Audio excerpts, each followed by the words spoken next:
Cansamos del yugo y de la opresión. Hemos cedido la razón y el corazón ante el martillo que forja la confusión. Nos repitieron, hay que mover la piedra, y nos rendimos ante tanta hoguera. Hoy los hijos miran, nos exigen la era donde la libertad es la única bandera. Cuidado, el tirano tiene nueva voz, nos habla de lucha pero con disfraz atroz. La retórica cainita, su falsa ley veloz, convirtiendo el diálogo en sofisma de una cosa. En pie, pon fin a la opresión, por su bienestar renunciaremos a la razón. Si nos dan el derecho a comer, ¿es esto el honor? Es la verdad. Rompe esclavos su moral por la igualdad, porque... Bueno a todos, bienvenidos una vez más a la Taberna de Terminus. Aquí estoy esta vez con Ana, que vamos a hablar un poco sobre historia de España y de Rusia. Puedes presentar tú, que creo que la mejor manera de presentar a alguien es que se presente la propia persona, y cuando quieras empezamos con el tema. Hola, bienvenida Pedro, bien hallada, quiero decir, y estoy encantada de estar en tu programa de YouTube, en tu canal. Yo soy Ana Cepeda Ezquina, mi segundo apellido es ruso, porque mi padre era malagueño y mi madre rusa, porque fue uno de los niños de la guerra que mandaron allí, bueno, pues un poco indirectamente. Te cuento cómo fue la historia cuando quieras, me des paso y te cuento si quieres cómo fue su vida, porque fue, la verdad, una historia que no, aquí la gente todavía no sabe qué es lo que sucedió allí. Sí, pues mira, por mí no hay ningún problema, que podemos empezar ya. Lo único, el contexto que quiero colocar es básicamente, estamos hablando de años anteriores al 36, corrígeme porque hay veces que los años me pueden bailar. Estábamos en esa época de la Segunda República, donde todavía se está empezando a calentar el asunto de tanto vaivén político que hay, mucha radicalización de izquierda, muchos comentarios de esos revolucionarios que hablaban de viva Rusia, muera España, y había ese tipo de situaciones. Había persecuciones a conservadores, había persecuciones a religiosos, había persecuciones a disidentes que de la propia izquierda no pensaban como ellos y también los perseguían. Y era una España que estaba muy sesgada, muy cargada de ideas que estaban más manchas de sangre que de argumentos. Entonces, en ese contexto que no se habla, antes de que estallase el 36, antes de que se alzase el bando nacional o el bando sublevado, dependiendo de cómo lo quieran denominar, antes de ese alzamiento militar, ¿qué es lo que pasa en España?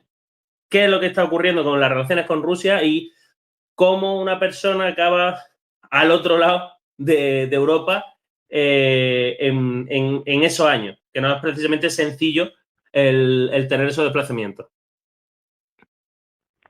Bueno, en el caso de mi padre, yo sé que la familia de mi padre se denominaban republicanos, ¿vale? Pero tampoco es que fuesen militantes, ni mucho menos. En el caso de mi padre, te cuento, mi padre era malagueño y su padre, es decir, mi abuelo, era pintor de brocha gorda. En la época de la República todo el mundo tenía que estar afiliado a un sindicato. El sindicato de pintores de brocha gorda en Málaga era la CNT, o sea, eran los anarquistas, ¿vale? Entonces, bueno, pues mi padre, mi abuelo ni siquiera es que estuviese muy militarizado en ese sentido, sino que, bueno, pues pertenecía a ese sindicato pues porque era un pintor de brocha gorda y era lo que había, porque tenía que estar así. El caso es que, bueno, empieza la guerra civil y mi abuela tiene una sobrina que vive en Valencia, que esta señora está casada con un señor afiliado al PCE, al Partido Comunista Español, ¿vale? Cuando empiezan los bombardeos en el 36, en el 37 los manda a Valencia. Y como esta señora, la prima de mi padre, sobrina de mi abuela, está casada con este señor, le vienen 2 adolescentes a casa, porque mi padre tenía 14 años y mi tío tenía 12, ¿vale? Y él decide meterlos en una especie de casa de niños, un orfanato, ¿vale? Regida por el Partido Comunista. Cuando la guerra civil se extiende hasta Valencia, deciden llevarse a los niños sin más. O sea, mi abuela nunca dio el consentimiento para que sus 2 hijos fueran a Rusia. De hecho, ella dejó de hablarse con su sobrina por lo que acababa de hacer, porque es que allí sé perfectamente que otros muchísimos niños intentaban o bien convencer a los padres para mandarlos a Rusia o a otros sitios, pero en concreto en Rusia sí que estaba el Partido Comunista detrás, ¿vale? Y muchas familias se opusieron porque no querían separarse de los niños, o incluso las madres no querían separarse de los niños, pero los padres sí que querían sacarlos del país.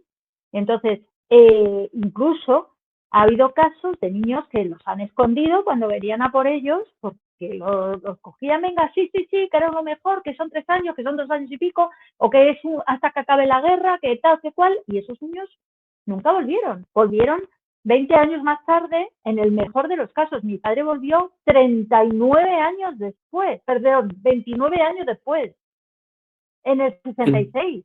Estamos hablando de pasar 30 años en Rusia sin comerlo ni beberlo.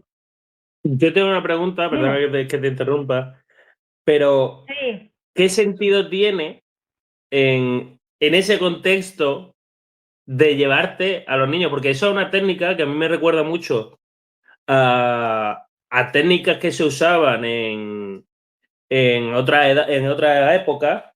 Por ejemplo, eso es una técnica que usaron los propios partos cuando Roma estaba invadiéndolo, de llevarse a los niños junto al séquito del monarca parto, pero claro, no era por proteger a los niños, era para asegurarse la lealtad del ejército. Es decir, ¿qué sentido tenía en este caso llevarse a los niños de esa forma? ¿O por qué lo gestionaban así? ¿Qué crees que podría haber ido detrás? Vamos a ver. En un principio, yo cuando era más pequeña, porque claro, mi padre siempre contaba sus historias en casa, mi padre era bastante más mayor que mi madre, ¿vale? Yo cuando oía sus historias, yo decía, no entiendo nada. No entiendo, primero, por qué no le dejaban salir, y segundo, qué sentido tiene, como tú dices, llevarse a los niños. O cuando tú empiezas a ver todos los relatos de la gente que ha estado allí, tú lo que te das cuenta es que esos niños estaban siendo adoctrinados. En el caso de mi padre sí que conoció a toda la parafernalia, a todos los mandatarios del Partido Comunista, porque tuvo la suerte o la desgracia de caer en una casa en la cual estaban los familiares de Pasionaria. Es decir, mi padre conoció a Rubén, que fue su hijo. Mi padre se llevaba muy bien con Rubén. Sin embargo, conocía también al sobrino de Pasionaria, que se apellidaba Rejas, porque era su sobrino, era Rejas Ibarruri, ¿vale? El tío lo que hizo fue invertirse los apellidos ya una vez en Rusia para tener más beneficios, porque era el sobrino de Pasionaria, ¿no? Y entonces mi padre conoció a la hija de Pasionaria, Maya, tal, porque él cayó justo en una casa en la que estaban todos los del PC. Y él conocía muy bien a Dolores, y de hecho mi padre se enfrentó a Dolores porque ella lo que quería era adoctrinar a todo el mundo y, bajo mi punto de vista, estaba formando, porque había un mogollón de pilotos que salieron de la guerra civil, que ya eran mayores, que ya no eran niños, pilotos, etcétera, etcétera, que los estaban formando. Yo creo que lo que estaba haciendo era intentar tener un ejército lo suficientemente adoctrinado como para en el futuro atacar a Franco, porque es que no tiene ningún sentido. Eso por un lado. Luego, por otro lado, que es que Stalin no dejaba salir a nadie. Y ella, aquí la gente no lo sabe, su hija Maya se casó con un hijo de Stalin. Es decir, técnicamente eran consuegros. Luego aquí la gente diciendo, no, es que Stalin era muy malo, pobrecita Pasionaria, porque ella tenía que hacer lo que él quería. No, señor. Pasionaria era una acólita de Stalin, era su mano derecha dentro de lo que es la inmigración española, porque ella era la dirigente, la responsable de toda la inmigración española, ¿vale? Pero bueno, vamos a ir por partes. Mi padre sale en el año 37 en un barco en el Cabo de Palos que sale desde Valencia, sin comerlo ni beberlo, con mi tío Rafael, el cual no había estudiado, porque en aquella época, claro, te estoy hablando del 37, ¿vale? En las familias humildes tampoco podían pagarle los estudios a todos los hijos. Entonces, mi tío Rafael era más bien más brutote que un arao, y entonces mi tío Rafael trabajaba con mi abuelo pintando casas, y mi padre estudió. Entonces, según llegaron, bueno, primero llegaron a Crimea, a una especie de, como si fuese un campamento en Artek, ¿vale? Estuvieron ahí, al principio era como, bueno, pues venían de una guerra, pues imagínate, pues todos los estaban recibiendo, pues fenomenal, ¿no? Y luego ya cuando empezaron a ver el conocimiento de cada uno de los niños, vieron que mi padre sí que había estudiado, pero mi tío Rafael no. Y entonces, como era muy fuertote y muy tío así como muy recio, aunque era bastante joven, lo mandaron a una fábrica de Leningrado para ser peón. Y a mi padre lo dejaron en Moscú. O sea, lo primero que hicieron fue, tú vales a estudiar, que a mi padre le dijeron, vas a ser perito de máquinas textiles. Y mi padre, perdón, yo no voy a ser perito de máquinas textiles. Sí. O sea, ellos ya decidían sobre el futuro de los niños, qué es lo que iba a hacer cada uno, ¿vale? Y a mi tío, como era súper bruto, lo llevaron a Leningrado. O sea, los separaron a los dos hermanos, dos niños, uno de 14 años y otro de 12, que es que yo flipo, o sea, yo alucino. Y luego viene que sí, es que la gran dama de la libertad y la democracia. Eso dijo Pablo Iglesias sobre Dolores Ibarruri, sobre Pasionaria. No, de Pablo Iglesias yo no tengo nada positivo que decir porque el señor se está lucrando a base de impulsar regímenes que tienen de tomarnos libertad e igualdad, porque mira Venezuela. Luego también ahora se está aficionando a promocionar China, lo cual también dice mucho del tipo de sociedad que él tiene idealizado, que es una sociedad donde el individuo no vale nada. Lo tiene bien aprendido. Lo tiene bien aprendido, que eso es lo que vivió mi padre. Esa gente pasionaria y todos los que estaban a cargo del Partido Comunista no sufrieron nada. No querían que los niños de la guerra fuesen a la guerra, a la Segunda Guerra Mundial, ¿vale? No querían, perdían peones, ¿vale? Pero ellos se exiliaron a lo más lejos posible de las bombas hasta que pasara la Segunda Guerra Mundial. Ellos se pusieron a cobijo. Entonces, bueno, pues y aparte, vivían muy bien. Pasionaria vivía en una de las calles. Dime. Es un poco perdona, pero es que sobre el tema de los comunistas me hace gracia porque yo en mi época universitaria estuve coqueteando con diferentes ideologías. A ver, la única idea durante todo el tiempo que he estado creciendo a nivel de política era, para mí, la persona es lo que más vale y que tiene que ser el centro por la que se construye la sociedad. A raíz de todo eso, voy intentando investigar qué ideología o qué movimiento puede ser el que más se asemeja a dar esas libertades. Y acabé rebotando en una de tantas formaciones, una formación que se llama UCE, Unificación Comunista de España. Y claro, para poder entrar te hacían un seminario de charlas, ¿vale? Para explicarte cómo era el partido, para ver si tú podías entrar o no podías entrar. Claro. Bueno, voy a echarlo, al principio, porque antes de No, pero fíjate, al principio, pero no era para ver si tú podías o no podías entrar, era para ver hasta qué punto te podías ir metiendo sus ideas. En plan, si aceptabas una y estabas de acuerdo en el punto que te decían, te desbloqueaban la siguiente y si no te largaban. Para asegurarse que el grupo, que el grupo que ellos estaban preparando, estaban preparados para hacer lo que el partido eligiese. Y uno de los últimos puntos fue la versión de que era un partido marxista, leninista, pensamiento maozetún, y que había que entender que Stalin era un camarada y que no estaba haciendo absolutamente nada, y que aparte él fue el que señaló el problema del nazismo y que él fue un gran aliado del mundo libre. Y dijo, pero vamos, párate, segundo, tiempo. ¿Cómo tú, en el siglo XXI, con todo lo que sabemos, me estás intentando vender a mí que Stalin aportó algo positivo en el marco de la Segunda Guerra Mundial, cuando simplemente aprovechó la ocasión, porque igual que pactó previamente con Hitler, lo que pasó con Polonia, luego espera el momento oportuno para darle el golpe.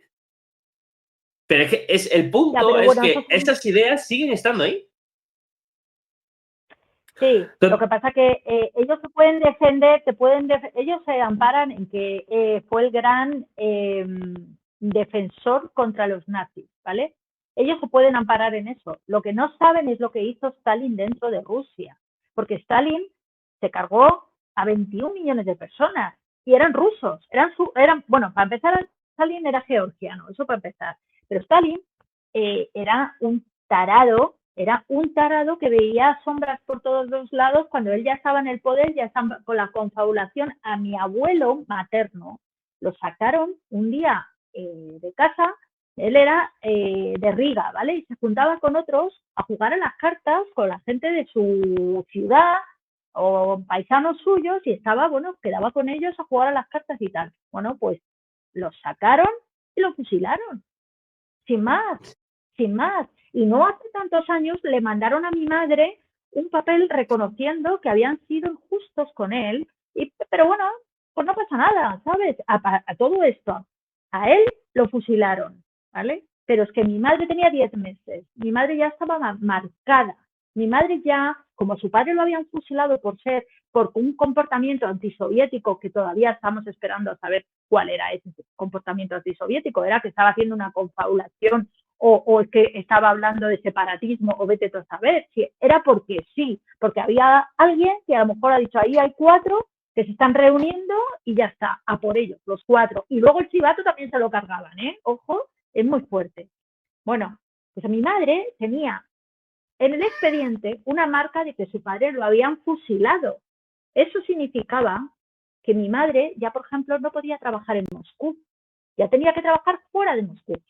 ¿Hemos leído alguno de los que están aquí Un mundo feliz de Huxley o 1984? Pues esto es exactamente igual.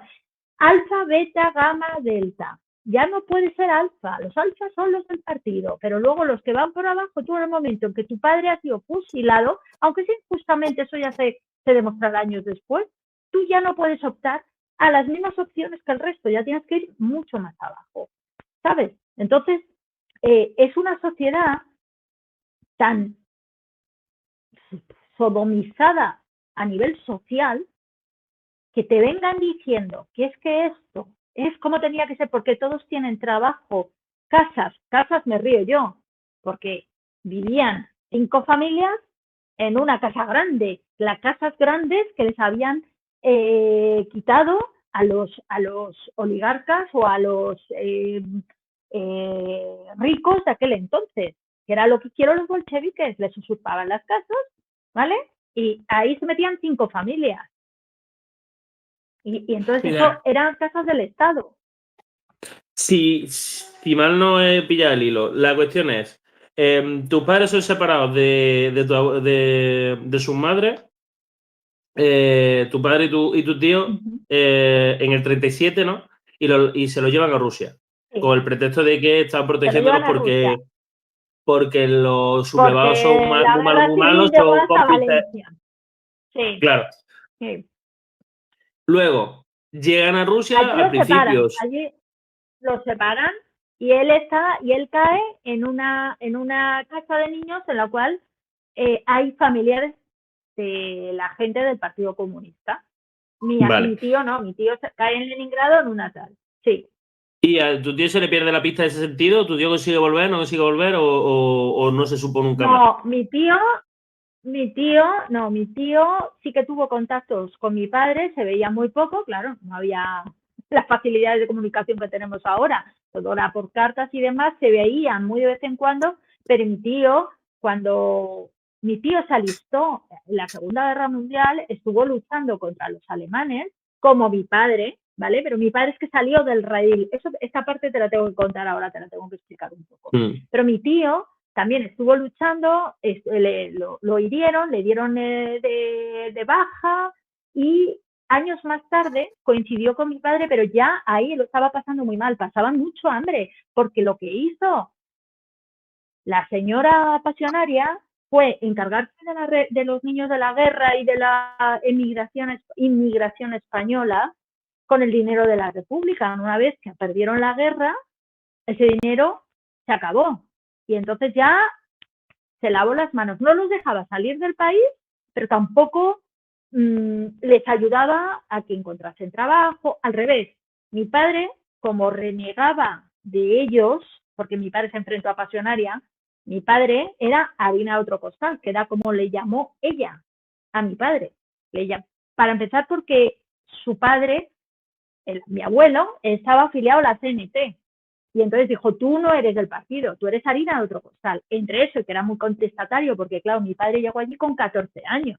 No tenía 6 ni 5. Y los 14 años del año 37 no son los 14 años de ahora. Un chaval con 14 años saliendo de la guerra civil estaba muchísimo más espabilado que los que tienen ahora 14 años, que están adultados. Te lo digo porque yo trabajo con ellos. Muy pronto.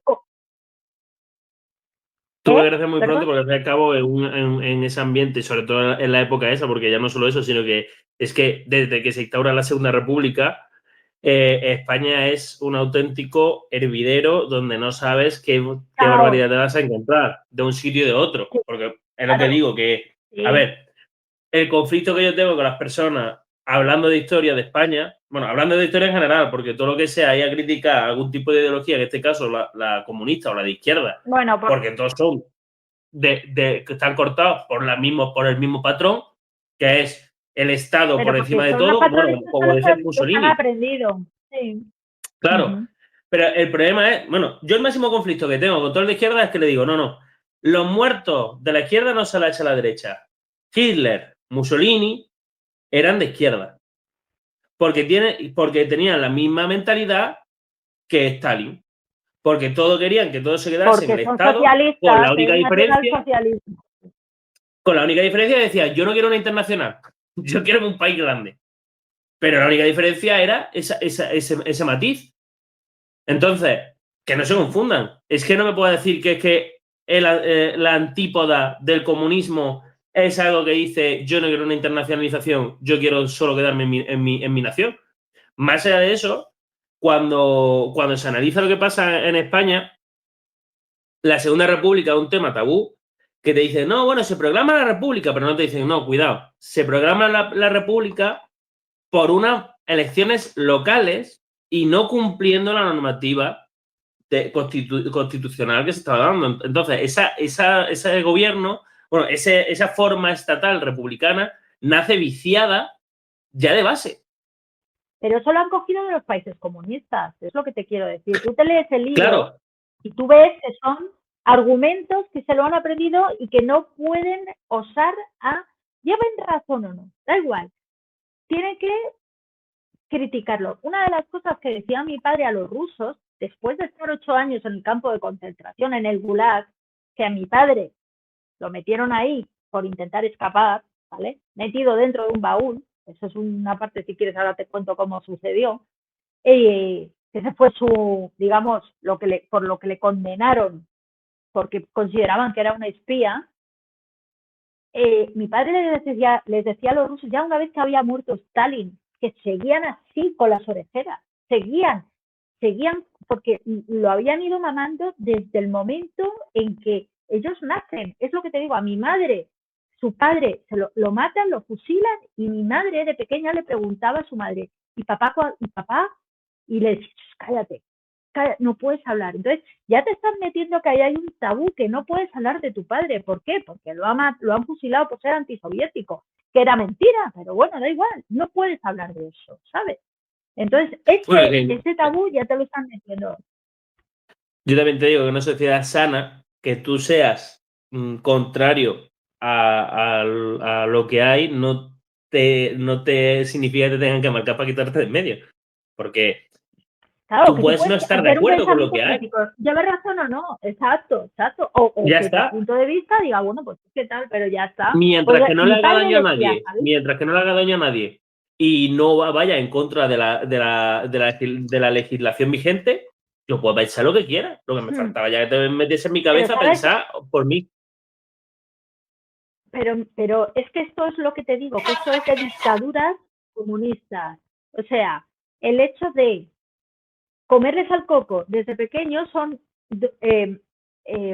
dogmas que ellos van aprendiendo, y es lo que les decía mi padre a los rusos: os han robado la intimidad. Es decir, ellos vivían en una casa, 5 familias, no sé qué, pero todos sabían lo que hacía uno, lo que hacía el otro, que si Menganito había contestado, y el osar a criticar al papacito Stalin, eso, vamos, eso era impensable. Yo acabo de leer, no lo he terminado de leer porque se me cayó de las manos, El niño que perdió la guerra, de Julia Navarro, y que habla pues de un niño de la guerra, pero no es exactamente, está contado desde otro punto de vista, ¿no?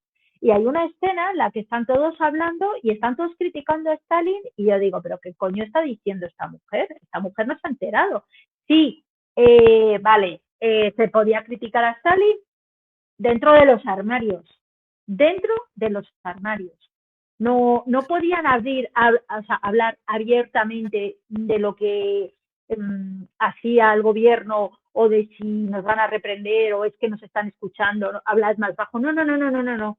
Es que no se fiaban entre ellos, ¿sabes? Entonces, estos son dogmas que les han ido metiendo poco a poco. Y el mismo problema que tú estás teniendo ahora al hablar de la Segunda República, tengas o no tengas razón, da igual, es tu punto de vista, y ellos te sueltan siempre lo mismo: el discurso aprendido. A ver, pero está pasando aquí también ahora.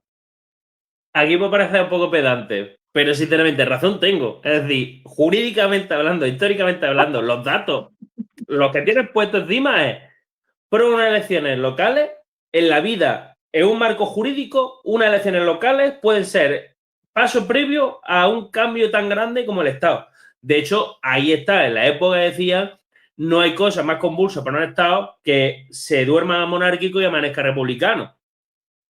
¿Qué es lo que pasa? Que han estado tanto tiempo repitiendo lo mismo una y otra vez, y diciéndote, no, es que los republicanos eran héroes incomprendidos de la época y luchaban por la libertad, y yo en plan de, va, párate. Y claro, eso se lo están diciendo más en los institutos. Y claro, si a mí me cuenta la historia del 36 hasta el 75, si a mí eso me cuenta del 36 hasta el 75, digo, oh, Dios mío, cómo los militares son tan desgraciados que se levantan y esto cómo puede ser. Y más contando como me la cuenta. De no, es que mira, éramos adelantados de su época, la gente no lo entendía y entonces había un poquito de protesta, y luego los malos de los militares, Franco se levantó. Y más allá de eso, a mí lo que me llama la atención es que todo está girando en torno a la historia que me estás contando, de cómo tenían una suerte de red para ir cosechando a las personas, porque de hecho Pasionaria se le conoce, entre otras cosas, por subirse a las tarimas de los sitios, empezar a gritar viva la libertad y no sé qué, y jalear a la gente para que fuese al frente a la guerra. Con el dedo. Vamos a ver. Claro. Mira, vamos a ver. Pasionaria firmó la condena de mi padre. Y mi padre estuvo condenado 25 años, a la condena eran 25 años al campo de concentración, que un campo de concentración en Siberia, ojo, 40 grados bajo cero sacando carbón, ¿vale? Y bueno, ¿por qué murió Stalin? Si no, yo no nazco, porque yo nací en el 69, pero él estaba condenado hasta el 74, no habría nacido, entre otras cosas porque creo que no habría sobrevivido.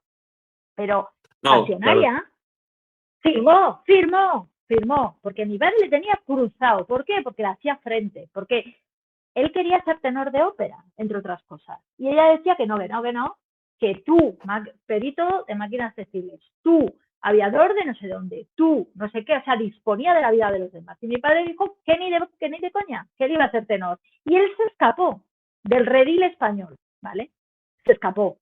tuvo un lío con unas sábanas que vendieron en plena guerra, en plena Segunda Guerra Mundial, los evacuaron, y entonces cogieron a todos los chavales y se los llevaron de un viaje de 40 días en tren a ver dónde iban por toda la Unión Soviética. Y al final acabaron en Samarcanda, eso está en Uzbekistán, imagínate. Y ahí pues hubo un lío, mi padre que era, ya te digo que muy contestatario, mi padre tenía amigos rusos y veía cómo vivían los rusos y cómo vivían ellos al principio, porque vivían, ya te digo que con el dinero de la República, y ellos al principio no pasaban hambre, comían caviar, y los rusos estaban haciendo cola porque necesitaban pues medio litro de leche o tal, había cartillas de racionamiento y estaban transmitiendo el mensaje hacia Europa que en Rusia se vivía de puta madre, ¿entiendes? Y entonces mi padre veía las diferencias y lo cuestionaba, ¿entiendes? Y por eso ella le decía que era harina de otro costal, porque era alguien que no era del rey. Entonces, usaron usaron a los niños que salieron de España como propaganda para decir que la Unión Soviética se vivía bien. Claro, costeado no con el dinero que tenía Rusia, sino con el que salía de la propia, de la propia España. Claro. Mira, hay una escena al principio del todo cuando ellos llegan a Moscú y les empiezan a enseñar Rusia y tal, y están allí en la Plaza Roja y tal, el 1 de mayo salen todos allí con Stalin pues dando la charla y todos los militares haciendo los desfiles y tal, ¿no? Que iban a darles la charla pues el 1 de mayo en las fábricas. Y entonces estaban allí con el meeting, que si Stalin ha dicho, que si tal, que si cual, que si compañeros, que si camaradas, tenéis que trabajar más, la producción tal. Y fijaos, el fascismo, cómo va avanzando, pim pam pum.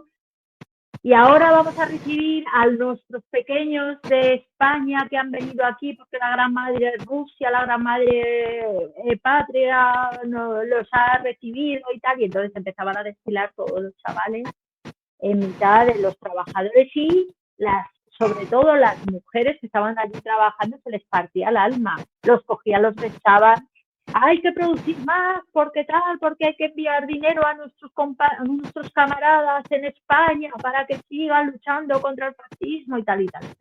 Esto fue antes de acabar la guerra. Con el dinero de la República. ¿Perdón? Y todo esto costeado con el dinero de la República. Me refiero. Hombre, esto, a ver, el costeado del dinero de la República, los niños, cuando comían y demás, sí, o sea, lo que son las casas costeados con el dinero de la República, supongo que Stalin también. Ahí estaba metiendo su inversión para... Dime. La historia está entonces que al principio, mientras la guerra duraba, ellos básicamente eran munición propagandística dentro de la Unión Soviética. Sí, efectivamente.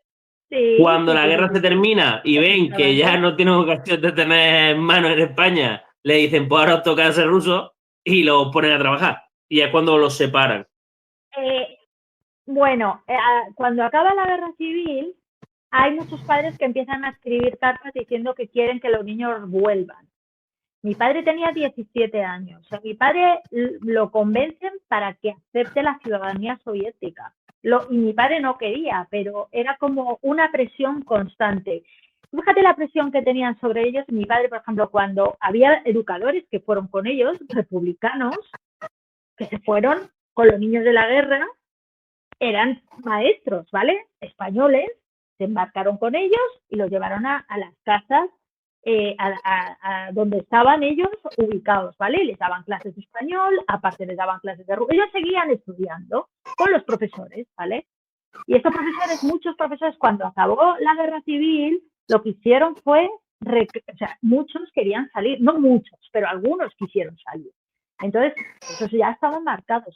Mi padre contaba, por ejemplo, que se fue a la estación a despedir a uno de sus maestros porque se quería ir a Sudamérica, no a España, porque estaba Franco. Entonces decía, bueno, pues yo no puedo volver porque me van a enchironar, me voy a a Sudamérica, a cualquier país de Sudamérica. Entonces mi padre acompañó a uno de sus profesores y cuando volvió era la cruz directamente. Porque, claro, era amigo de un desertor. ¿Me entiendes? Entonces era tal presión la que les metía que era insoportable. Entonces al final lo convencieron para firmar la ciudadanía soviética. Es decir, en ese momento ya eran rusos. Y claro, se cierran las puertas. A los niños pequeños tampoco los devolvieron, ¿eh? Y entre otras cosas porque Stalin no quería. Te digo, Segunda Guerra Mundial, acaban en Samarcanda, mi padre en Samarcanda, en Uzbekistán, ahí tienen una trifulca entre compañeros, acusan a mi padre de una historia, mi padre decide pasa por bolsa. Dice, no, me voy. Y se enrola en la Marina. Está trabajando, está luchando en un submarino, en el cual, claro, él no tenía dónde trabajar en plena Segunda Guerra Mundial, pues se enrola en la Marina. Se cambia el nombre, se pone un nombre, se pone un nombre como georgiano, se pone Cepedashvili, ¿vale? Y consigue entrar a través de un español, Manuel Azcúnez, que también era un marino, que había estado, bueno, porque hubo mucha gente que se quedó en mitad en la Segunda Guerra Mundial. Te recomiendo una película cuando la pongan en Netflix, si tienes, que se llama La Tregua, que te cuenta bastante bien cómo bueno, la gente que se quedó ahí, española, pues eran o bien prisioneros o se quedaron ahí colgados, ¿vale?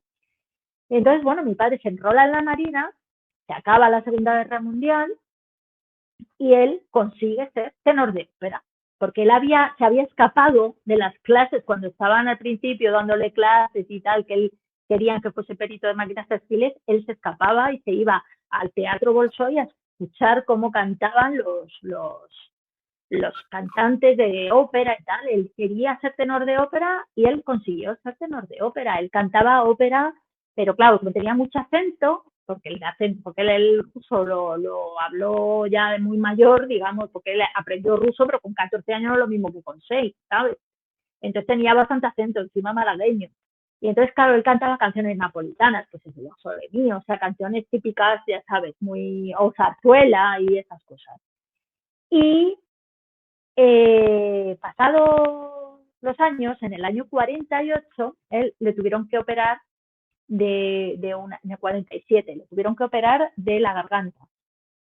Y bueno, como tenía que dejar la garganta en reposo durante un año, mi padre tuvo que buscar otro tipo de trabajo. Ya había acabado la Segunda Guerra Mundial, te estoy hablando del año 47 y tal, y entonces acababan de abrir la embajada argentina en Moscú, porque acababan de reabrir las relaciones diplomáticas entre unos y otros. Y necesitaban gente que supiese ruso y español. Y entonces mi padre se presentó a los secretarios y dijo que él era español, que controlaba muy bien el ruso, que llevaba 10 años viviendo en Moscú, que conocía tal, que estaba en reposo de una operación de garganta y tal. Y entonces el secretario, uno de los secretarios de los diplomáticos, le dijo, vale, pues te vamos a contratar. Pero que sepas que el Partido Comunista Español, que era el que estaba a cargo de todos los españoles, ha enviado una carta diciendo que tú eres persona non grata, que no te contratemos. O sea, ¿qué es lo que hacen ahora con las redes sociales? Cuando hay algún discurso que no les gusta, lo matan civilmente, ¿vale? Tienen que, o lo cancelan. Cuando hay un cantante que dice que no le gusta X, pues le cancelan, o porque es un abusador, o por lo que sea, da igual. Lo condenan directamente civilmente, lo cancelan. Pues ellos hacían exactamente lo mismo. Entonces digo que están aprendiendo todas estas estratagemas del propio comunismo. O sea, a ver, mi padre... Yo sí, perdona que te interrumpa, pero me hace gracia porque realmente no es que lo estén aprendiendo, es que, a ver, esa maquinaria que tienen para cancelar o para señalar al que piensa diferente. Pero es que ese mecanismo lo instauró muy bien en ese marco Karl Marx y sus compañeros, sobre todo ya los que lo terminaron de perfeccionar todo, fueron la Escuela de Frankfurt con Gramsci a la cabeza, decidieron que la mejor manera de meterse era a través de las instituciones. De hecho, Gramsci era uno de los grandes baladores que decía que para hacer la revolución había que hacer la batalla cultural y había que meterse en las instituciones, ser sus funcionarios, ser sus profesores, pues es ser lo mismo que están haciendo. Es lo mismo. Claro, exacto. pero es que viene de esa parte. Ahora, entonces, lo mismo. Se han metido de esa manera, lo único que han hecho ha sido revestirse de otras cosas. Porque obviamente, a ver, el que huele a mayor naftalina, como Pablo Iglesias o Maduro o Chávez, claro que te hablan abiertamente de comunistas, pero pues ya de forma esa compleja. Pero el que todavía no quiere ser visto. Al principio no. Escucha, Pablo Iglesias engañó a muchísima gente. A mí no me la dio con queso. Pero incluso a mi hermano, que mi hermano era bastante crítico con toda esta gentuza, se la colaron. Claro, yo le digo, pero tío, como tú, mi hermano era 8 años más mayor que yo. Digo, ¿cómo has podido caer? No, pues que yo no lo he oído. Digo, para empezar, defendiendo a la pasionaria ya te deja claro quién es Pablo Iglesias. Y ha aprendido todos los sistemas de él, de ella, ¿vale? De ella y de sus acólitos. Es que ese es el tema, que al fin y al cabo ellos son, el comunismo son una idea autorreplicante, porque al fin y al cabo juega con los sentimientos y con los traumas y los complejos de las personas que en su interior saben que si se la tienen que valer por sí mismos, no van a poder. Bueno, a ver, es que ellos son de los que meten la idea en la cabeza, los que no. Es que todos tenemos que ser iguales. Mentira, no son iguales. Es que no son iguales. Claro, es lo que te estoy diciendo. Claro. Ellos, no. La unión hace la fuerza al pueblo, hay que repartir para ya dárselo a ellos. Es que es así. Claro. En el momento en que tú piensas individualmente y te sales del redil, entonces, ¿qué es lo que le pasó a mi padre? Tú ya no eres del grupo, tú eres... Lo que me llama la atención es que... No interesa. Lo que me llama la atención es que incluso en una sociedad tan estratificada como era la sociedad soviética, tu padre, por ejemplo, a duras penas, pero sí que consiguió a fuerza de voluntad decir, vale, pues me muevo de un sitio a otro y además consiguió ser tenor, que es algo bastante... Los tenía cuadrados y mi padre tenía muchísimos amigos, ¿vale? Y entonces mi padre tenía muchos amigos en todos los lados. Incluso gente que estaba dentro del partido que le decían, Perico, es que como eres, es que tal, le decía, no, porque y le daba una chapa, pero no, porque tal, mira, era fiel a sí mismo, ¿sabes? Entonces él, mira, te voy a decir para que te hagas una idea de cómo era mi padre. Mi padre, en el 48, cuando él consigue entrar en la embajada argentina, que se tira un año llevando a los argentinos de un lado a otro, traduciendo, pim, pam, pum, tal, los argentinos ven la desesperación que tiene la gente de allí. Y entonces deciden ayudar a mi padre y a otro tío, que había sido aviador de la República, ojo, cuidado, a meterse en un baúl diplomático e intentar sacarlos del país ilegalmente, sin que lo sepa, evidentemente, más que ellos, los 4, ¿vale? Porque eran 2 diplomáticos, 2 baúles. Cada uno respondía por un baúl que iba adentro. En uno iba mi padre, en el otro iba el aviador, ¿vale? Tuñón, de Almería.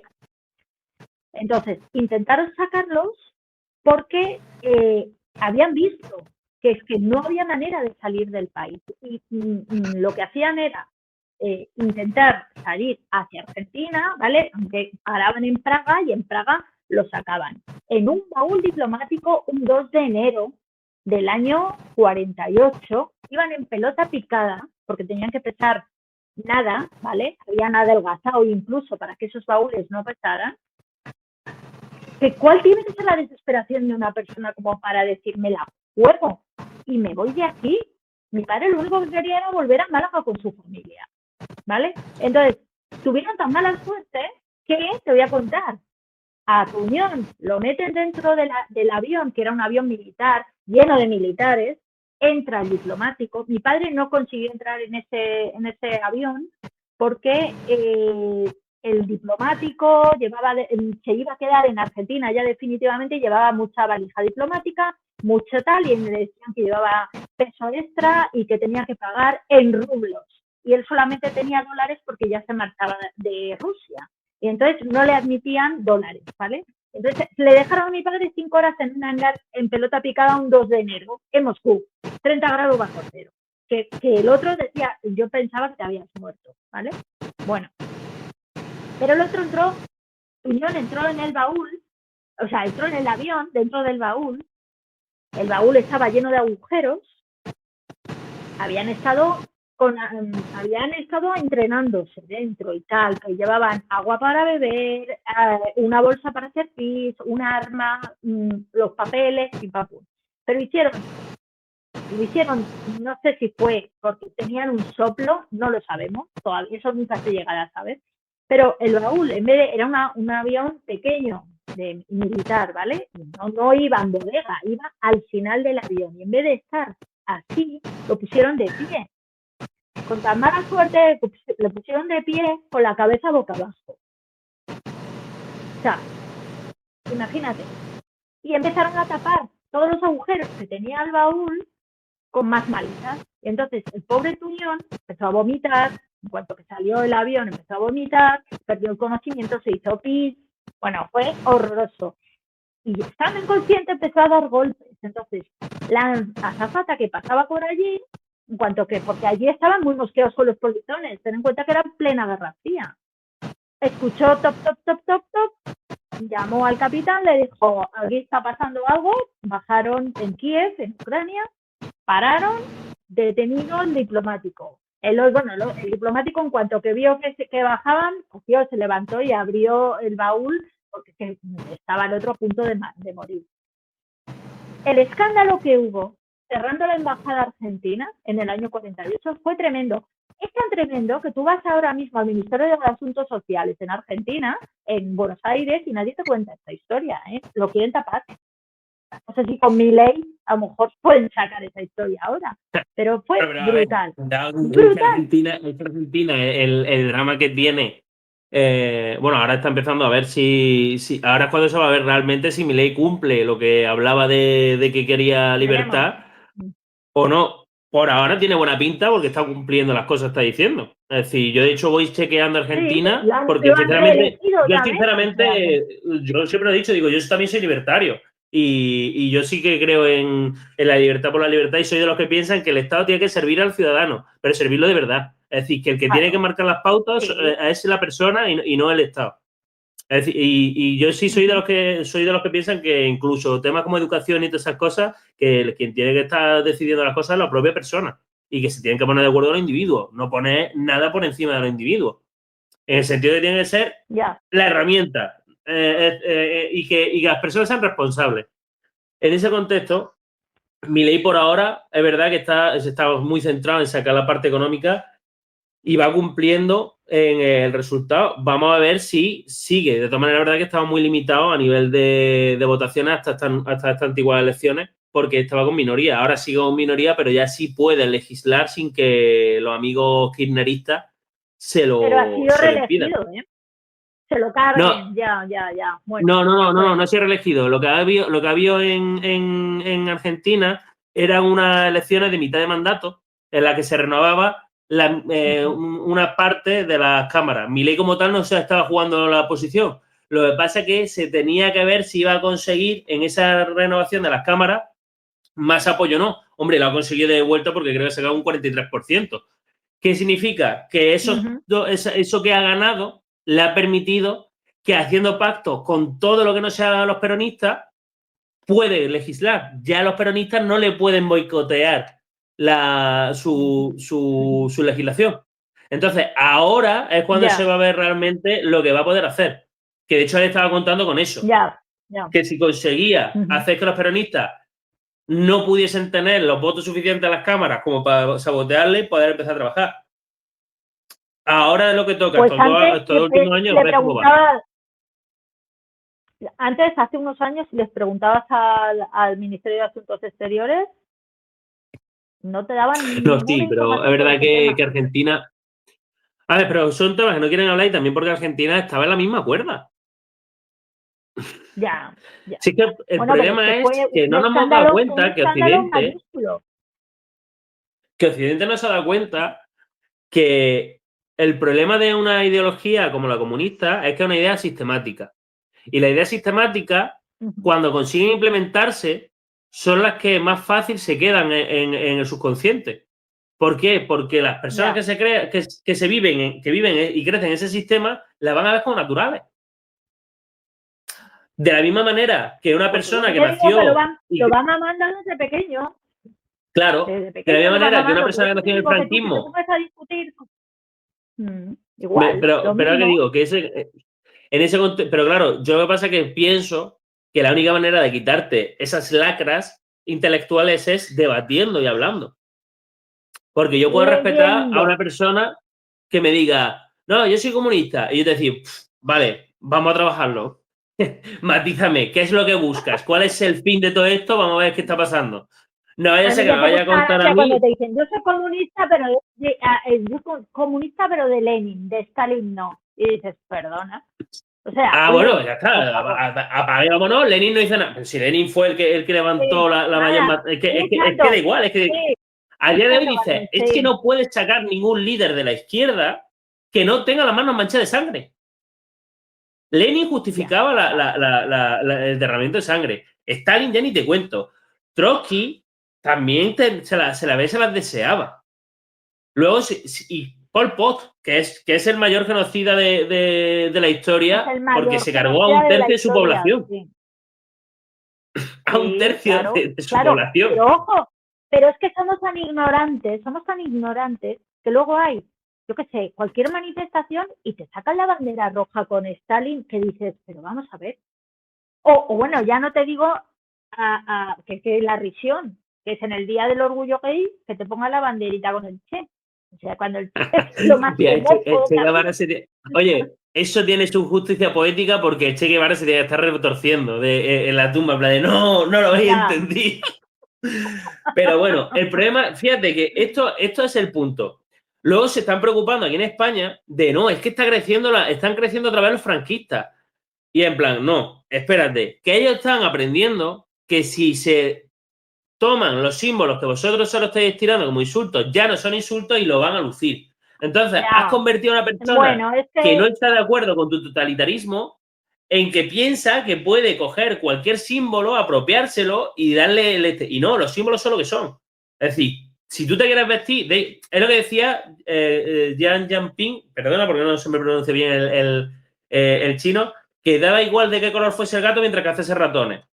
Y esa es la ideología comunista realmente.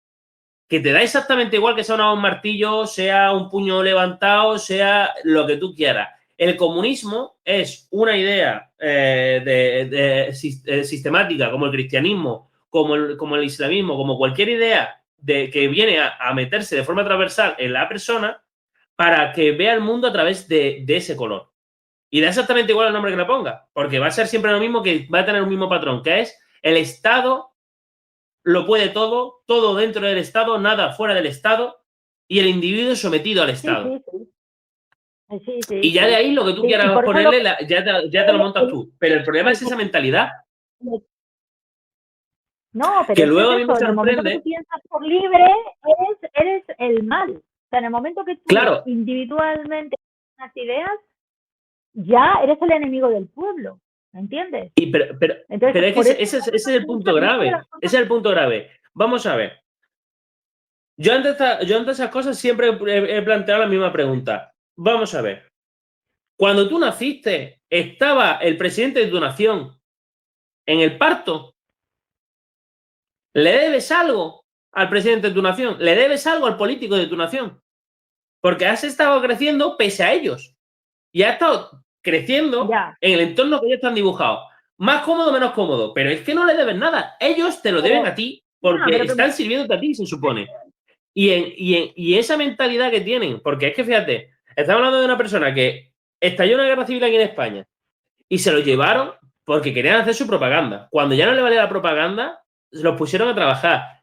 Y claro, como Stalin no quería que la gente que salir de ahí saliese porque se iba a ir de la lengua y entonces podía ser que de repente, por lo que sea, dijese alguna nación otra, pues a lo mejor deberíamos sentar a Stalin en el banquillo. Porque podría haberse planteado, ¿no? Bueno, claro, igual que se planteó con los juicios de Nuremberg, se podría haber planteado eso y haber dicho, bueno, ¿y entonces claro, esto qué está pasando? pero es que mi padre... Pero escucha, es que la idea era salir de allí, ir, porque claro, mi padre había sido testigo de cómo desaparecían incluso profesores cuando eran críticos con el sistema. Una de las cosas que él contaba durante la época en la que él estaba en la casa de los niños españoles, a Juan Bote, ¿vale? Que era uno de los profesores, que era, me parece que extremeño, le dijo a uno de los chavales, borra la pizarra, y dice, no encuentro el borrador, pues coge el pañuelo de pioneros. Al día siguiente Juan Bote desapareció, ¿entiendes? Entonces mi padre eso lo contaba. Y no sé qué te iba a contar, yo que se me ha ido el santo al cielo.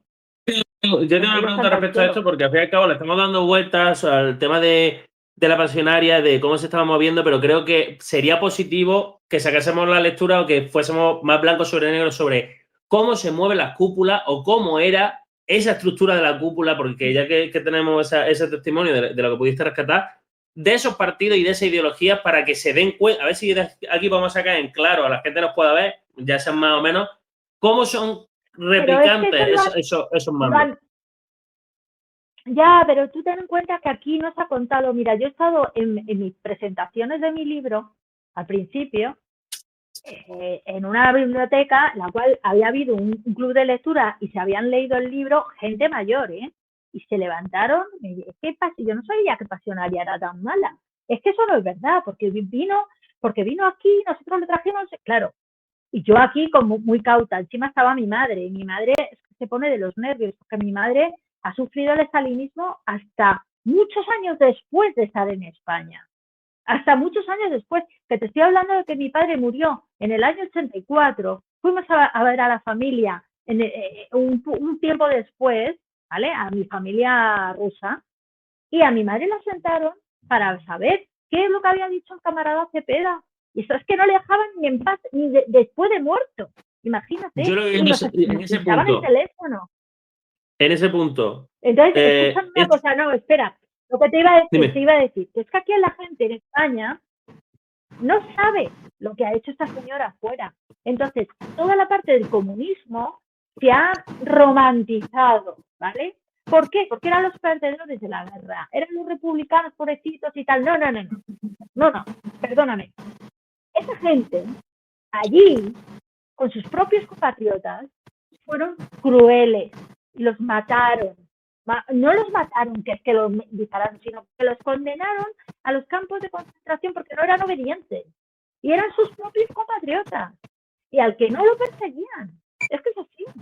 Entonces, aquí la gente no sabe, no tiene ni pajolera idea de lo que hizo esa gente fuera. Cuando vinieron aquí, como le dije yo a una señora pasionaria, volvieron en el año 77, cuando Franco llevaba 2 años ya criando maldad.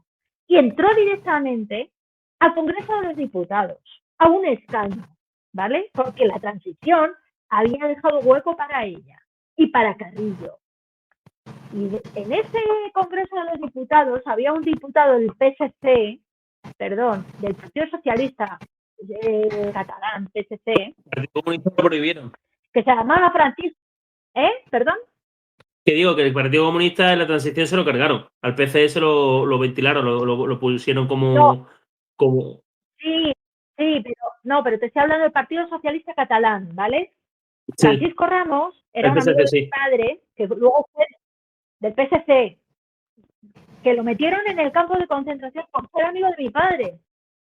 Sí. Única y exclusivamente, bueno, a ver, porque claro, cuando detuvieron a mi padre y lo metieron en la cárcel, empezaron a revolver a todo lo que había alrededor, y entonces, en vez de meter a 2 que eran los que iban en el baúl, cayó más gente. Y entonces, entre los cuales estaba Julián Fuster, que era el médico que sale en Archipiélago Gulag, ¿vale? Julián Fuster, y Francisco Ramos, que era este señor que era diputado del Partido Socialista, ¿vale? Y este señor, después de cumplir condena por culpa de la pasionaria, tuvo que confesar a 2 escaños sentados de ella, en el año 70 y tantos. Es que es muy fuerte. Y aquí la gente no sabe lo que hizo ella. Cuéntanos, ¿quién era Pasionaria? Vamos a hablar de ella entonces. Pasionaria ¿Cómo? Pasionaria era Dolores Ibarruri, era la responsable, fue la que tomó el mando. Y ella fue la que firmó todas las condenas de todos los españoles que quisieron huir del país. Y él fue la mano derecha de Stalin. Se pongan los comunistas y los de Izquierda Unida y los de Sumar y los podemitas como se pongan. Esta señora era una dictadora. Y si hubiese ganado la guerra aquí en España, no estaríamos ahora mismo hablando tú y yo de esto, ¿eh? Te lo puedo asegurar. Es así. La gente se piensa que fue una gran libertaria y tal. De eso nada. De eso nada. Luego volvió, se convirtió otra vez, porque ella había ido para monja, pero luego... Y hay por ahí un documental en Prime Video de la vida de la Pasionaria, que es que dices, por favor, es que te dan ganas de vomitar. La cantidad de... ella encantadísima. Una santa. O sea, de eso nada. Esta señora de mi padre dijo que había que colgarlo de la calle Gorki, que era como la calle Goya aquí en Madrid, ¿vale? ¿Por qué? Porque él quería ser libre. Y ya está. Así. Entonces, era una dictadora y una asesina. La relación, entonces, tu padre estuvo cerca de la cúpula. Solo para intentar ubicarme, porque, a ver, obviamente, entiendo que al fin y al cabo los que Stalin era el que estaba llevando toda la Unión Soviética y bueno, tenía más parte, pero por lo que yo estoy entendiendo, lo que me estás comentando, sí que es verdad que hay esa parte que no se conoce tanto, como que Stalin sí se acercaba a esa parte de lo que viene siendo el Partido Comunista Español, que estaban allí, y que Hombre, sí que Stalin había mandado emisarios en todos los lados. Sí, pero Stalin mandaba a sus agentes durante la guerra civil. Tenía gente metida dentro del partido, ¿entiendes? Entonces Stalin estaba intentando que viniesen, sino tener más poder. Y mientras si en España hubiese ganado Pasionaria, pues habría sido un país filial de Rusia. Y tu padre entonces sale. ¿Cuándo consigue volver? ¿En qué momento consigue volver?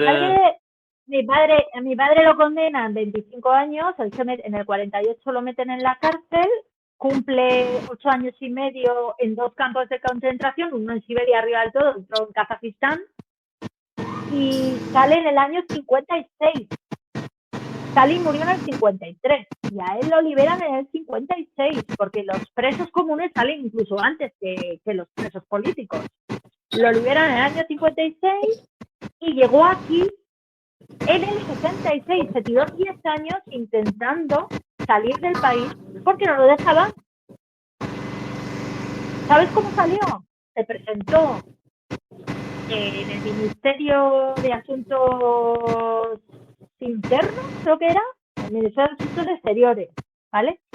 Y le atendió uno de los ministros y dijo, vamos a ver, porque en esos 10 años lo único que querían era provocarlo para que él cometiese algún error y volviera a encarcelarlo. O sea, mi padre luego ya empezaba a tener muchos amigos, tenía amigos que trabajaban en la KGB, incluso, y le llegó a decir, hubo un episodio en el cual hay un borracho que le tira una copa, mi padre se levanta, tal, no sé qué, y estaba como provocándole, le dice, siéntate porque se están viendo a por ti, es que quieren volver a encerrarte, lo querían encerrado, lo querían encerrado hasta después de muerto, porque para ellos mi padre estaba pasando información a o sea, la condena dice que es una potencia norteamericano-argentina.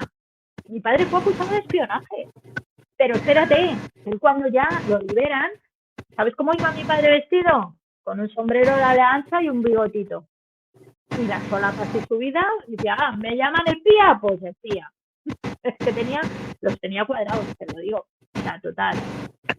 Entonces, en el año 66 consigue volver, en el 56 vuelve el Semiramis, que vuelven todos los repatriados españoles y tal, consiguen volver en el 56, ¿vale? Pero mi padre está saliendo de la cárcel en aquel entonces. Y cuando se da cuenta de que ya han vuelto, bueno, te puedes imaginar, es que casi se muere.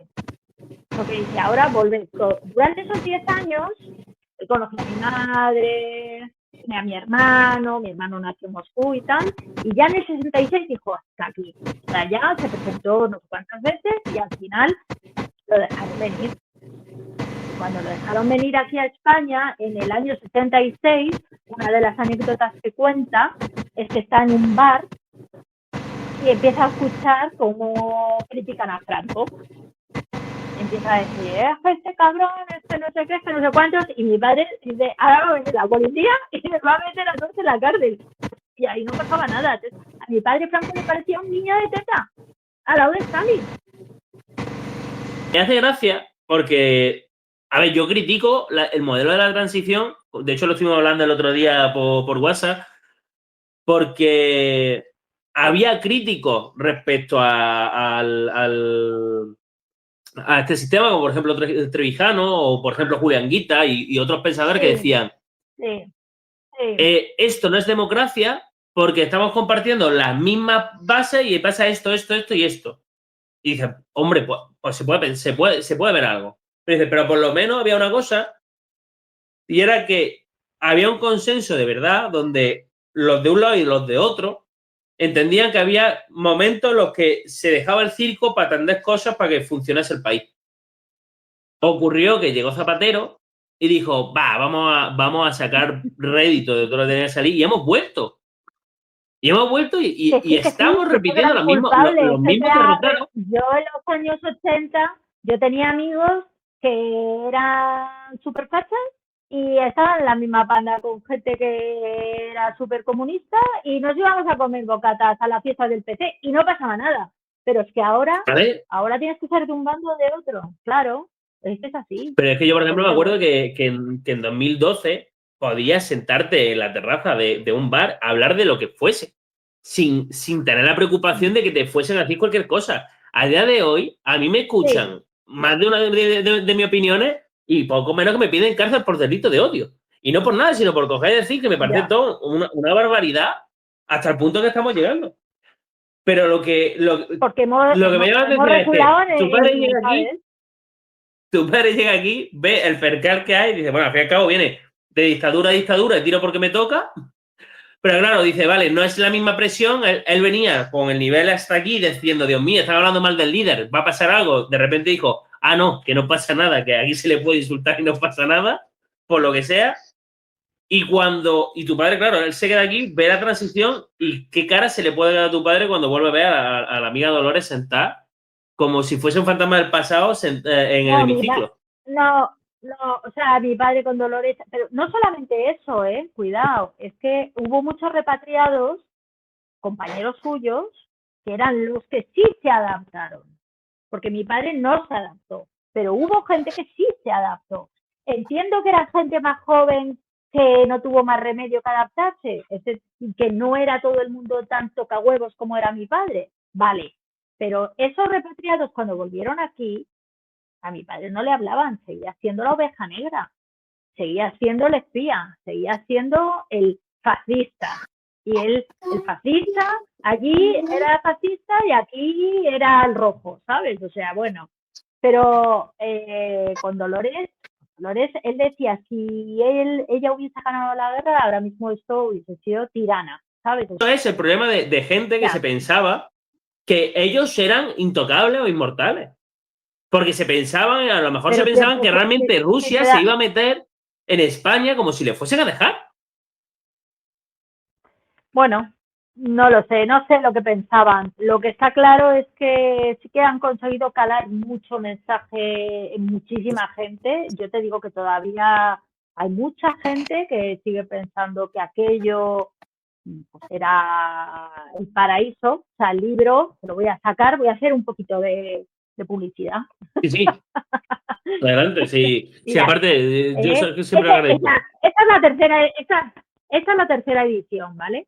Fíjate, mi padre, que es más guapo, cuando salió del Gulag pesaba 35 kilos y estaba calvo totalmente. Y salió con 30 y tantos años. Entonces, él se metió en el baúl con 24 años. Imagínate. Entonces, bueno, esta es la tercera edición, ¿vale? Y yo publiqué con la primera edición. La primera edición salió con una editorial que estaba relacionado con todo el tema de la CNT, y como a mi padre lo acusaron por ser hijo de un señor que estaba afiliado a la CNT, de ser harina de otro costal, pues tuvieron mucho interés, ¿no? Pero la historia, te digo, aquí no solamente se habla de su vida, ¿no? Se habla de la vida de muchísima gente. Y bueno, y te cuenta pues cómo es todo el tema de el Partido Comunista allí, y empiezas a leer y dices, madre mía, pero si es que es calcado, o sea, son ideas calcadas a las que están pasando aquí. Y la gente no ha leído eso, porque en los colegios no se está inculcando eso, igual que no se está enseñando qué es lo que hizo ETA. Lo han borrado. Mi hijo tiene 27 años, mi hijo no ha estudiado a ETA. Es muy fuerte, ¿sabes? Entonces, bueno. La verdad, porque es que se han cargado. yo es que a ver, yo pasé lo que viene siendo el instituto, que es donde se mete el tema de la historia, de 2006 a 2012, y en ese tramo no, ETA no lo pronunciaban, pero sí daban había mucha brasa de la historia de España, con los egos que contaban, mucho bombo. Era una cosa como 1812, nos gusta, hablamos de ella, luego las constituciones conservadoras las apartamos, hablamos del turnismo dándole más bombo a los progresistas que a los conservadores, y luego te contaba la Segunda República como que eran los pobrecitos que nadie entendía, que eran un adelantado a su tiempo, que querían no sé qué. Pues que no contaron cómo estaba realmente, ¿no? Claro, ¿no? Y claro, ¿qué pasa? Que a mí siempre me ha gustado la historia desde chico. Es decir, yo con 9 años empecé ya a leer cosas de historia. Empecé con la historia clásica. Alejandro Magno, las poligriegas, investigar también sobre Roma, y luego empecé a interesarme por la historia de España. ¿Qué pasa? Que normalmente no me metía en la parte de la historia contemporánea porque me la van a dar en el instituto, veremos lo que me ponen. Pero claro, ya empecé yo a investigar por mi propia parte. Y cuando te das cuenta de que la película es distinta, dices, es que párate, me estás vendiendo. ¿Qué me quieres contar con esto? Porque es lo que insisto, que es que a mí lo que me preocupa de la educación a día de hoy es que es demasiado vertical y que se nota que está sesgada para conseguir que las personas no tengan pensamiento crítico. ¿Por qué? Porque yo, por ejemplo, en el instituto vi ética para la ciudadanía y vi filosofía, y la forma que te enseñaban esa asignatura, que debería ser piensa por ti mismo, eran repite lo que dice este autor, este autor, este autor, este autor. Que era el punto que a lo mejor yo te hacía, porque a mí siempre me han gustado esas cosas y siempre me ha gustado relacionar conceptos. Y yo en el instituto a lo mejor te relacionaba a Marx y a Kant con otra idea un poco más clásica o no sé qué, e intentaba tirar similitudes y cosas que tal, y me decía la profesora, no, tú solo replica. Y yo, pero entonces, ¿qué tipo de filosofía te aprendiendo? Claro. Ya, pero y ese es un problema muy grave. Es la educación, eso es la educación en España, que no te hacen.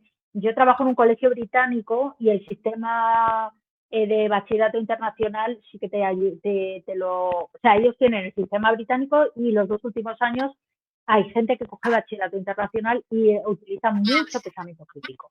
Es mucho más transversal, ¿sabes? A ver, es que pero bueno, primero que eso se necesita, pero eso porque tendría si no, que ser público. Claro, pero necesita enseñar el pensamiento crítico y que cada uno entienda que en el mundo está él y el núcleo que él decide que esté con él. Y de ahí ya que cada uno se monte su propia parte. Porque, al fin y al cabo, luego las ideas se tienen que saber defender. Pero claro, el problema que tenemos es ese, que dice... Pero es más fácil no me cuenta la historia, dominar a las masas así. Segundo, me estás contando la película de 36. Es que, fíjate, fíjate que lo que digo, que es que dicen, no, es que en el 36 se levantó Franco. En plan, ya es por ponerse este Miki, no se levantó Franco, se levantaron Sanjurjo y Mola. Que luego tuvieron accidentes de avión, que en esa época pasaba mucho, por lo que sea. Y Franco se le ocupó, ¿vale? Vale, que te compro casi que él era lo que tú quieras. Pero la cosa está en que si ya estás falseando esas cosas y vas contando el tiempo desde lo que a ti te viene, no permites que haya más margen. Bueno, sé que llegamos al punto en que si yo tengo la carrera de Derecho, soy jurista, me he dedicado 8 años de mi vida a estudiar Derecho para enseñarle a los demás, para prepararse posiciones, para preparar máster, para preparar un montón de historias. Creo que algo de Derecho sé. Y cosas básicas como los procedimientos constitucionales, que a mí me llegan a decir que yo no soy demócrata por decir que un gobierno no era legítimo jurídicamente hablando y que eso es mi opinión, ya es para coger y decir, mira, cojo la puerta y me voy. Porque ¿cómo me estás diciendo que entra en el terreno de la opinión algo que es constatable? Bueno, es que hemos llegado es una cosa que hay que cambiar a la larga. O sea, no puede ser de la noche a la mañana. Esto tiene que ser a base de cambiar los planes de estudio. Claro. Y no nosotros. El problema es que no le interesa, bueno, pues porque obviamente si los tienen en ese desfiladero, yo para qué quiero hacer que piensen por sí mismos. Así que entonces yo como de qué vivo yo. Pero es que me llama mucho la atención que ya llegamos al punto de no. Es que cosas tan básicas como el sol sale por el este y se esconde por el oeste y te dicen, bueno, eso es tu opinión. No. No, depende. No. No entremos en ese terreno. Vamos a ser claros. Es decir, es así. Cuando tú entras en el terreno del relativismo, si no tienes una balsa a la que aferrarte, te vuelves esquizofrénico. Eso, con el tiempo se tiene que ir cambiando, eso está claro, pero bueno. La otra pregunta, ya para terminar, es una cosa que estoy haciendo ya de despedida a nivel de la sección, que viene siendo que me digas una película, un libro y una canción que recomendarías para cualquier persona. ¿Que tenga que ver con esta historia o en general? Por lo que tú quieras. No, algo que diga, mira, pues algo que te haya marcado a ti que tú pienses que puede servir para hacer pensar a otra persona. Me pillas así. Yo es que soy un poco... A ver, una película... Que te iba a decir la lista de Schindler, pero tampoco es exactamente muy... A ver... Venga, te voy a decir la lista de Schindler porque es la primera que me ha venido, porque estamos hablando de la Segunda Guerra Mundial, ¿vale? O El pianista también me mola. ¿Qué más me has dicho? ¿Una canción? Sí, y un libro. Alfonsina y el mar, la canción, en cualquiera de sus versiones. Y un libro, Harina de otro costal. Perfecto. Pues ya estaría. Pues muchísimas gracias por tu tiempo. Siento el inconveniente. Gracias a ti. Y cuando quieras, esta es tu casa. Y nada, pues igualmente. Y nada, ya me contarás.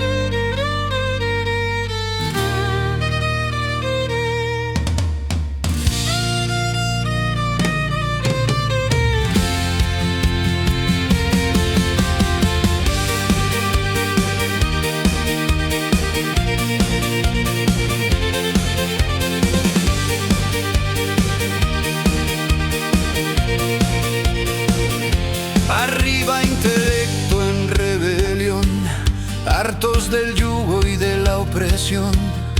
Hemos cedido la razón y el corazón ante el martillo que forja la confusión. Nos repitieron, hay que mover la piedra, y nos rendimos ante tanta hoguera. Hoy los hijos miran, nos exigen la era donde la libertad es la única bandera. Cuidado, el tirano tiene nueva voz, nos habla de lucha pero con disfraz atroz. La retórica cainita, su falsa ley veloz, convirtiendo el diálogo en sofisma de una cosa. En pie, pon fin a la opresión, por su bienestar renunciaremos